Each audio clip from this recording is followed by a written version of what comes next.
Welcome to EDC Journeys. If you enjoy the video, give me a thumbs up and consider subscribing. Enjoy! What is going on, EDC people? And what is our journey this time? Well, I'm actually going to respond to for my first time, I'm going to respond to an open tag. It originally came from Professor EDC, I believe, who I just subscribed to. It sounds very interesting. I discovered it through Paddys Potato Peelers site or YouTube channel. And basically the question is, where are you on your journey? And I've tried to kind of explain this before, but even seeing him use the word journey, I just had to take action. I had to reply about where I was on my journey. And guys, I'm not too far. I'm going to show you exactly where I am. When I first started with knives, well, let me go back to being like a kid. I had a Swiss Army knife. It was one of those big, thick ones, the ones that had like every tool you can imagine. It was like this thick with the red scales. I think they even got my name put on it. I always had it around the room, but I used the tools around the house and everything or whatever I needed, but I never carried it. It wasn't an everyday carry. I knew about everyday carry. I had a neighbor who was crazy, but he always had his Gerber on his pot thing and a flashlight. But I liked the knives, but it wasn't the everyday thing for me yet. I didn't even really kind of understand that this community existed, to be honest with you. So I don't really know how. I think through cooking, really. I thought I was enjoying cooking, and I'm not good at it, and I don't really enjoy it that much anymore. But I started to cook. But what I liked the most about the cooking, and I hope this doesn't all fall down good, it turned out was the knives. And I got a couple kitchen knives. This is not the only one. I gave away, like I had Henkel's, I gave away. This is the current Giotto I use, I suppose. The current chef knife. It's just from Shun. It is a nice knife. It is VG10, I believe, or VG10 Max. I can't see it, but it's either that or AUS 10A, which is the same as VG10, basically, as it is. It's got like the Paco wood handles. It's a very simple knife. I can't remember the name of it off the top of my head now, but it's a Shun, so it comes as part of a series. They have all kinds of different sizes. I believe this is the 8-inch chef knife. And so this is the current one that I keep just because it's more like the Japanese style. I use it when I cook. It's very sharp right now. I accidentally left it out and the other folks in the house, oh no, got their hands on it and it got very abused.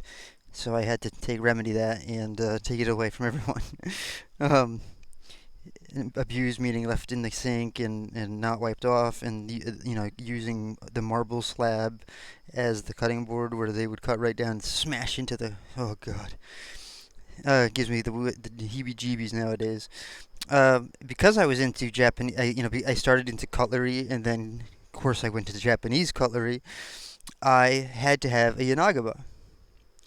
And I know this is very close. The setup is very strange. I'm trying to hold this far enough away where you can see it.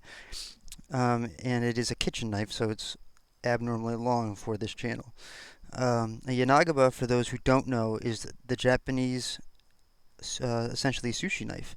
And then there's actually a cutting bevel at the very edge. And the other side, it's a very thick spine.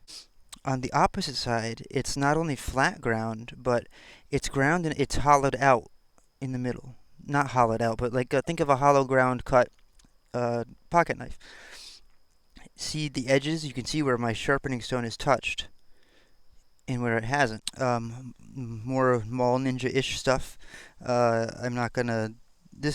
I really actually. This is a Frost cutlery, which has not a great reputation as far as I'm concerned, but I loved this dagger my dad had. It was like a boot dagger, and I don't even care that it's Frost cutlery. It was just one of my first favorite things, obviously because it was a dagger, a real dagger. Coincidentally, this is my daughter's favorite knife now, and technically it's hers. I don't let her carry it around, but I've technically given it to her, but it's funny how that happened, isn't it?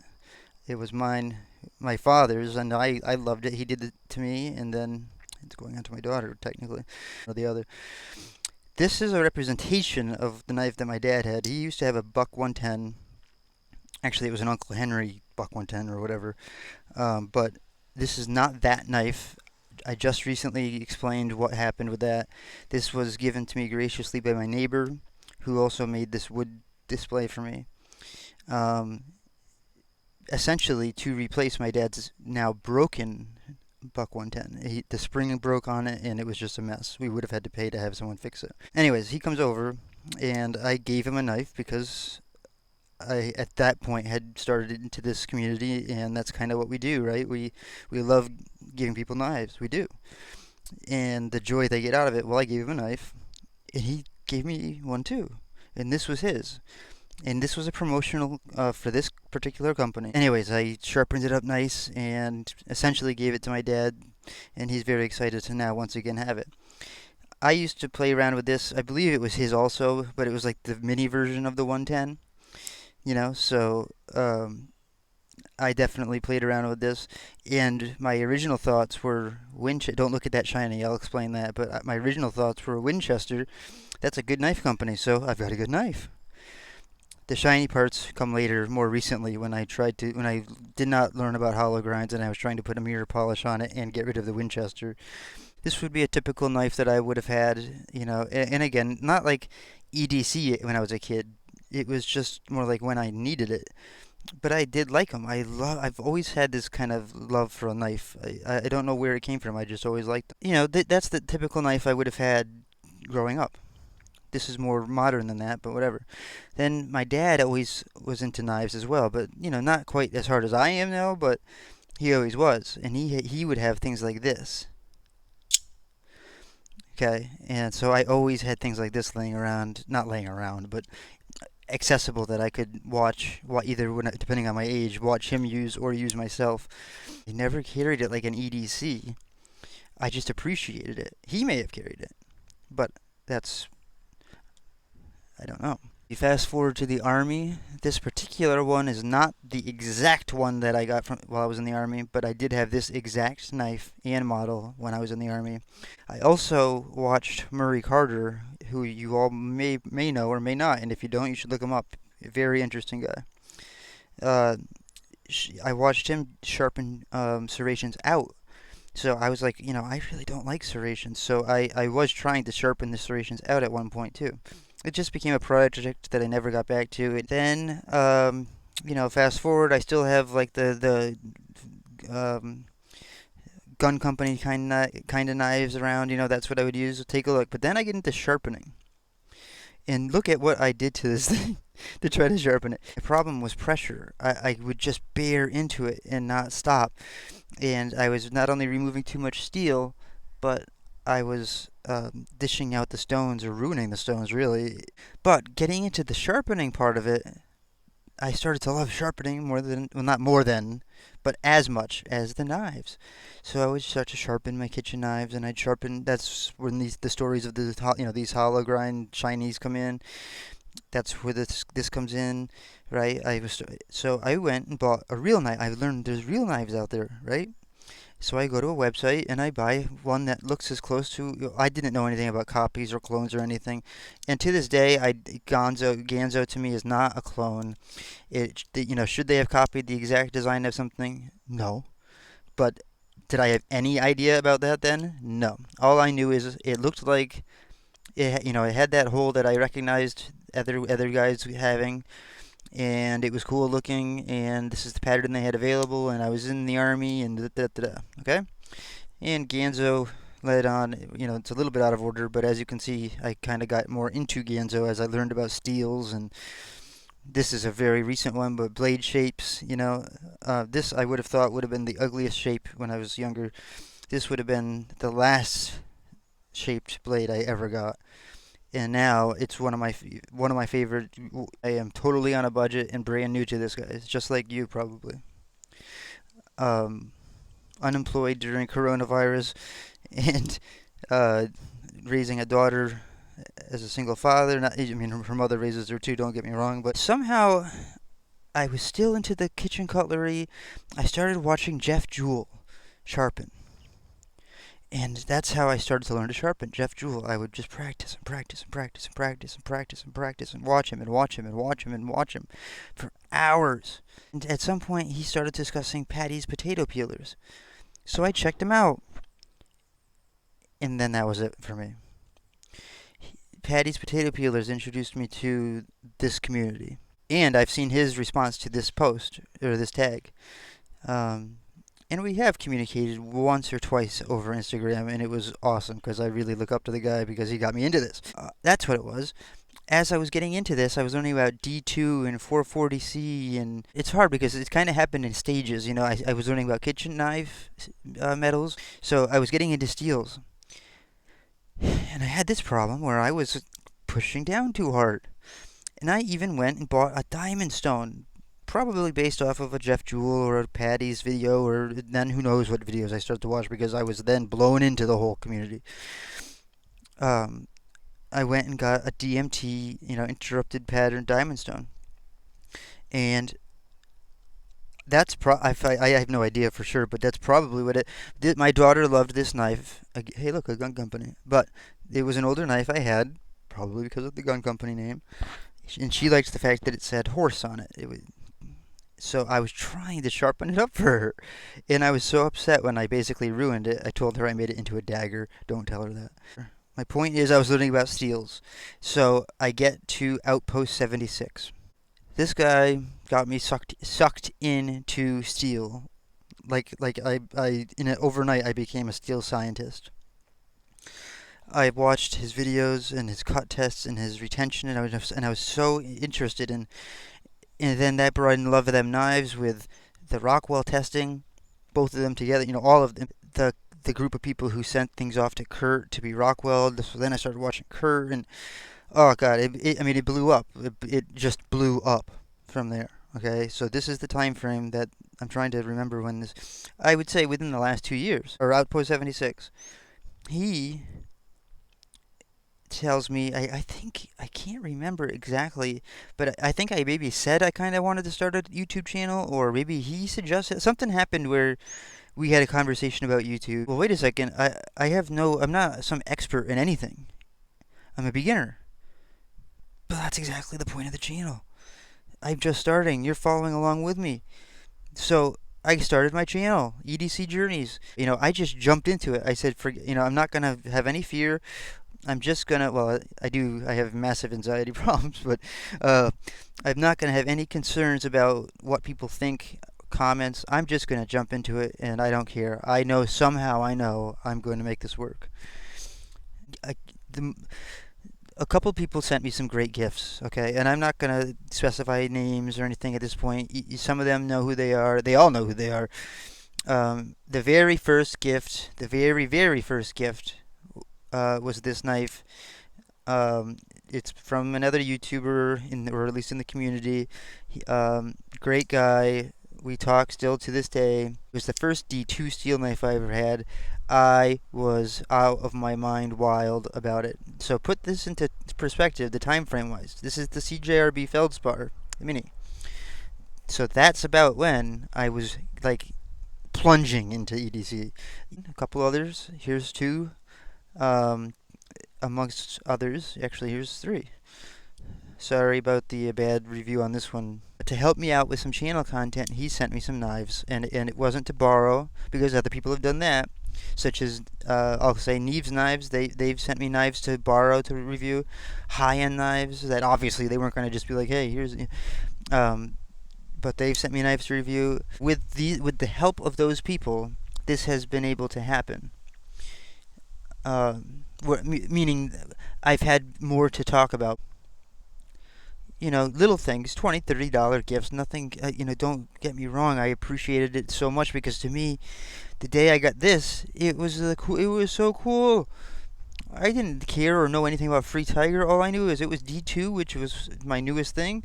It was tip-up carry, it was G10, it was a flipper tab. I never had a flipper tab. Some things like that they personally modded. It might have been a knife that, on their YouTube channel they got given to do something with, and they're just paying it forward to a new channel. That's kind of how this community works. Oh, and here's another one from that same person with that last knife. And this was the first quote unquote traditional. This is a canoe. Let's see the canoe pattern. This is, I guess, a modern traditional, I guess you could call it, because it's modernly made, but it's in the pattern of a traditional knife. So I'm in. I'm sucked in. This is it. It's over for me. I need to have knives. Best deal. Oh no, that's not where I am. I get a big gift. Okay. And I have to show it. I'm not gonna say who. This particular person was just a viewer. I don't think he does YouTube. And I got a big gift. And this gift, I don't have. I do include the Mora. He gave me that. Um, a Spyderco. I was out of when I saw Spyderco boxes, I was just, the excitement that I had, especially this one. This one automatically became my favorite knife. By the way, at this point, I was done with kitchen knives. I would sharpen them, no problem, but the fascination with kitchen knives, over. We're here. This is where I am. And this, until very recently, was never, never, ever left my side. And only recently do I feel okay about putting it in the case and leaving it and not taking it somewhere, because I feel like I've spent enough time with it that it knows I have unconditional love for it. I love the way this is. It's such a I never look at all these. Do you see any fidget factor in anything so far yet? So when I got these, oh my god, my poor daughter, she would be watching shows after school in the evening before bedtime, and all you'd hear is this, and me on my phone watching either Jeff Jewell or Paddys Potato Peelers or Outpost 76 or Neve's Knives or whatever. If you had a YouTube channel, I most likely watched it at least once. But in this one gift, I got 3 Spydercos. This was an exclusive. I know it's a more budget friendly. Oh my god, it's sprinkling harder. I know this was a more budget friendly, but that didn't matter. I'm now into the field, right? So I know about Spyderco. I know about the price points. To me, it's high end because I can't afford it. Uh, and it's an exclusive. So to me, I'm like, wow, that's so cool. Still, though, this never left my side. I'm gonna put a couple things away because it is sprinkling while I talk here. Um, what happened next? What happened next was I watched Paddys Potato Peelers. I wouldn't miss an episode of Paddys Potato Peelers. Something about the way, and I'm not making fun of him, but something about his accent from Ireland, and I have a lot of Irish heritage, and I'm into that kind of stuff. So it just connected with me. He inspired me. Paddy got me into traditional knives. Not this particular one, but I'm just starting with this as a traditional knife. This is a modern version of a traditional slip joint. The first one I got was the Backwoods Bushcraft Barlow. We're not even talking that long ago. You could check my Instagram. It was a couple weeks ago, I think I got it. My very first Barlow, my first order my first personal order. This copper has patinaed so fast. Look at the pictures of I already posted one, I think yesterday. It's getting so dark so fast, and look at that, like, colorization. Suddenly, I had enough money to make a purchase. No, I traded for one, and I had enough money to buy one. I bought this hit the market right at the perfect time. Blade HQ exclusive, Alimentum. I already knew about it through watching people like the Knife Beater. So I knew that the Alimentum was a knife I was interested in and wanted to get into, but they were always out of stock at that point.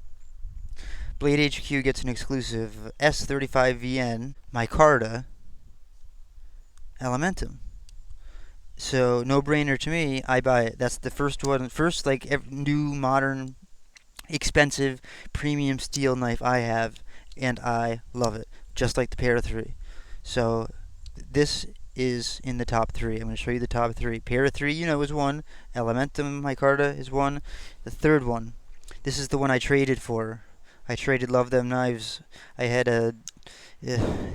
Of course, now there's a helicopter. There's always something. There's a helicopter going over right over my head right now.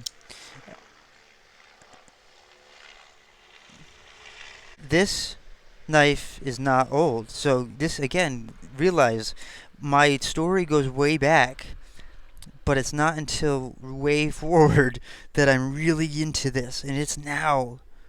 So the banter, I knew of Ben from Blade HQ. I watched the YouTube channels or videos all the time. Had to have the Ben Blue. Traded a knife with Love Them Knives. Love Them Knives got one for review. I traded for it because this was I believe it was too small for his hand. He's got kind of big hands. I don't. I love this knife. This is knife 3. Now you know the top 3. Pair of 3, currently, right now, as excluding traditional, excluding fixed blades and anything else. As an EDC knife, I will always at least have this, the Elementum, or the pair of 3 in my pocket. Usually it's 2 of the 3. Often it's 3 of 3. What did I get just recently for back to traditional? Oh, the micarta work knife. Just so happened that I wasn't around the last, like a year ago. I didn't realize there's this world of steel qualities and handles and quality parts and designers, and this was just it was a new thing to me. So I wasn't into it. I didn't know anything about the micarta work knife last year. Or it wasn't a micarta, was it? I can't remember. But the work knife. This knife from last year's version, it was black. So this hit the market. The denim micarta work knife, right? And because of the last one, everyone wanted to jump on it. It's a Rough Rider. So the price, and we're talking like $15. So that's another reason why I was excited, because it was something I could probably afford. Oh, I mean, just for a $15 to get, it is very smooth, but to get denim, and I bet you you could rough it up if you wanted to. I'm not touching it. I'm going to let it do its own thing. It's got steel copper liners. It's got the steel spring. You got the micarta, and it's decently thick micarta. I mean, you're not getting jimped on much. The quality for $16 is beyond that of what you should expect. Spyderco's fell in love with because, and this is not a Spyderco, this is a brother, but it's a copy of the Mannix. I say that every time so people don't think I'm trying to trick them. It's the Mannix, I'm sorry, it's the brother 1601 in 440C. I like 440C. Check out episode 1 of EDC Journeys into Blade Steel, I think is called. I just used a viewer's recommendation to change the title of it, so I've got to familiarize myself. Okay. It's a copy of the Mannix XL, I believe. So, in my head, in some people's mind, this is terrible because it's a copy of it's a design that's already been done. It's a ripoff, right? Well, it is in a way, and I get that. But this to me, I will use, but until it's holding me over. I will get a Mannix one day, and then that Mannix will take this place basically, and then I will beat the hell out of this, and the Mannix will stay as clean as possible until I get to a position where the Mannix is a beatable one. A couple companies started to talk with me about knives and sent me knives to review. A couple of them I haven't talked about yet, and I'm not going to. This one from K Tactical, they saw I had kind of a decent, quick. A lot of people have started to join my channel quickly. I'm hitting 100 subscribers, hopefully today, guys. When I get to 100 subscribers, I'm going to, sometime after I hit 100, I'm going to make a video explaining the giveaway I'm going to do. So long as you're subscribed at the point of the actual giveaway video, and you follow whatever the directions are that I do, you'll be involved. So you don't have to be in the first 100, just subscribe. But 100 is a big milestone for me. It's hard to fight for just one. Ask other people. So I feel like I got there pretty quick. And so companies were getting comfortable talking to me, as opposed to saying, wait a minute, you're way too small. Now, it's a smaller company. It's not Spyderco. But that's fine by me. I don't care. I don't expect Spyderco to talk to me. I'm a nobody to them right now. They're for the big time guys right now. K Tactical. I like the company. They're a small company. Well, I don't really know. Like, small compared to others, I guess is what I was trying to say. Just this, as far as I know, this is their first delve into making an EDC knife or a tactical knife.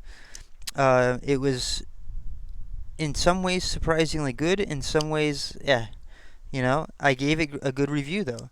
Overall, I'm not thrilled that the steel is 3CR.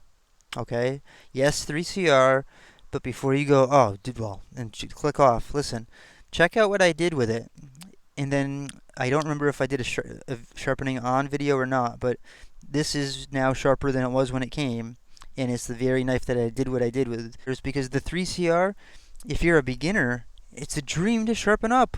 This is sharp. Now, if you work every single day and you use your knife, yeah, you're gonna either need to touch it up, or you're gonna have to get a better steel. Here's another Gonzo I forgot to show. This was actually the first Gonzo, not that army one. This one, I wanted the larger size version of this, but this is the one that I either ordered or they sent me. I can't remember if it was my mistake or theirs. Doesn't really matter. I loved it. I learned how to adjust the springs and everything so that I didn't have to wait to break it in. It feels just like a Benchmade. Well, I say that as if I've ever held a Benchmade. I haven't. But from what I see, it just drops shut. You know what I mean? And it's beautiful. Again, this purchase was before I knew anything about, that this was the ProTech blade pattern.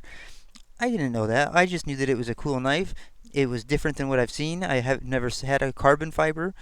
I've never had as they call it, a G-lock. And I got it. I don't agree with the people who shun people for Gonzo. Gonzo is a gateway drug. If it wasn't for not only people like Jeff Jewell Outpost, Love Them Knives, Paddys Potato Peelers, but Gonzo, if it wasn't, if as a knife, if it wasn't for them, I would probably not be as into this or be here right now. I'm just saying, Gonzo, I got this because I couldn't get the Kaiser T1. I couldn't afford it. But I knew of the FH11. I actually had a defective one. So I knew the FH12, which is what this is, would be cool. I had just handled the Kaiser T1 from Neves Knives, so I wanted a frame lock.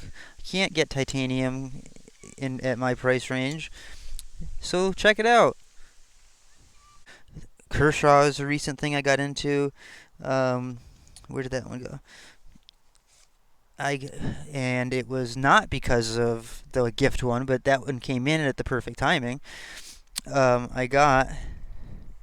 I went and got this one because I figured I have to do Kershaw. I got to get a Kershaw, and I might as well get a. I can't do. I'm not very good with my left hand, and I've got to do a speed assist right on my channel. So this was basically it for the channel because it wasn't exactly my style. I have to adjust the pivot, I think, on this one a little bit because sometimes it doesn't go fully.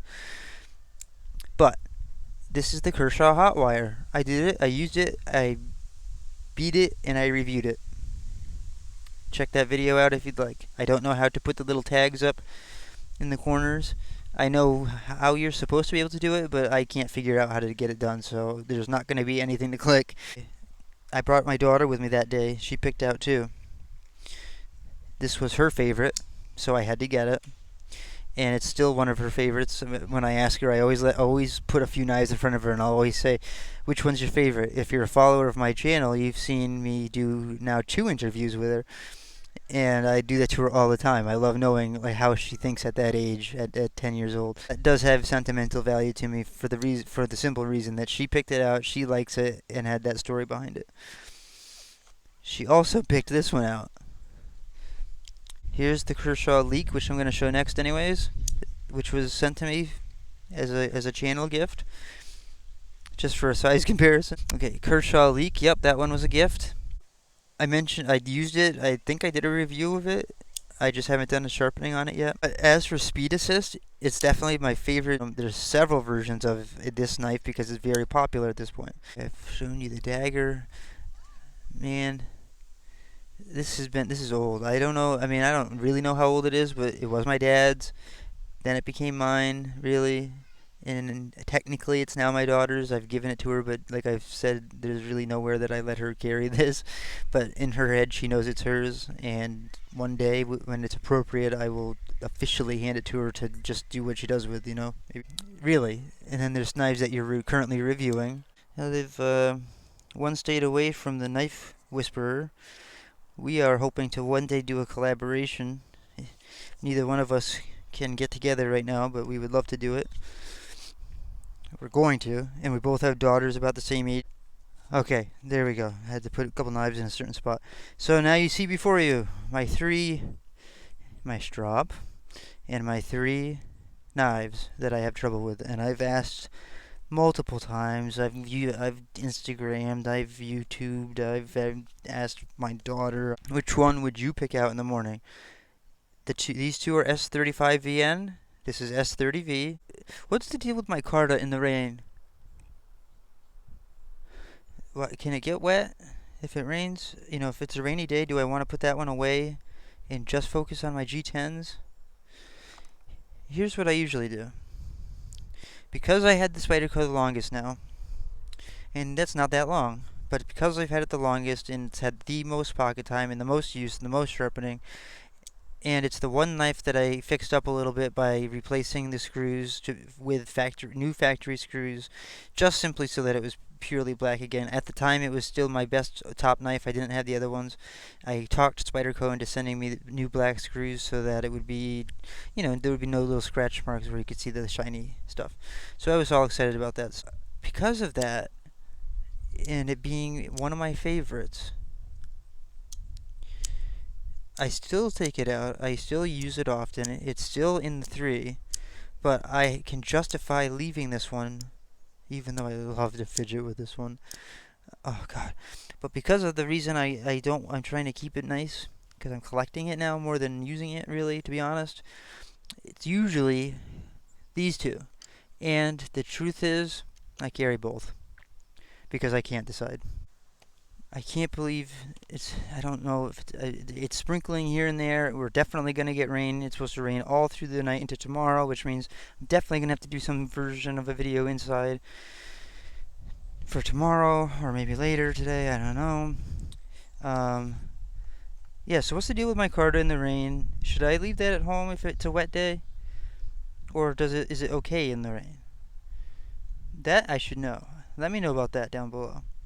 So this was me replying to the tag originally from Professor EDC, seen on Paddys Potato Peelers. Not that I was personally tagged, but it was an open tag. So I am 3 weeks later putting my 2 cents in. This is where I'm at in my journey in the pair 3. Of course, I can't leave it out. This is where I'm at in my journey right now today. That's subject to change very soon.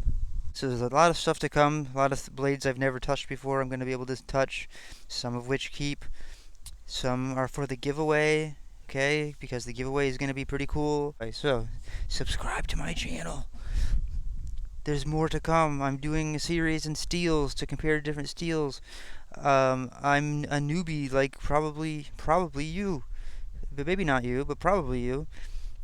So if it's not you and you're a big expert, you can look back in nostalgia or laugh at me. And if you are a beginner like me, you can see how I'm starting and getting into more expensive knives and why I'm getting into more expensive knives. The quality parts and the fidget factor and the bearings and the steel types, and why does it matter the steel type? Why does S30 what's the difference between S30 and S35VN, and do I care enough to buy one that's an S35VN, or should I just stick with the $50 D2 Elementum versus a $100 S35? Those are the types of questions that I'm learning and I'm trying to show as I learn. So that's what this channel's about. That's where I am at in my journey. These knives are where I'm at in my journey. Let me know what you think of my 3 final knives. Which one would you choose if you could only choose one? I have no idea if the person I'm going to say has been. If you have, I'm sorry, I just haven't seen it. but I feel like I should name it's still an open tag for anyone. So if you have a camera, do this. Doesn't matter if you're a YouTuber. But I'm going to tag Outpost 76. Whether he's been tagged before or not with this, I don't know. If he has, then it's a freebie. But I'm tagging you, Gerald. You're it. Thanks for watching. If you enjoyed, please give me a thumbs up. If you want more content like this, consider subscribing and then hit that notification bell so you don't miss anything. Have a great day.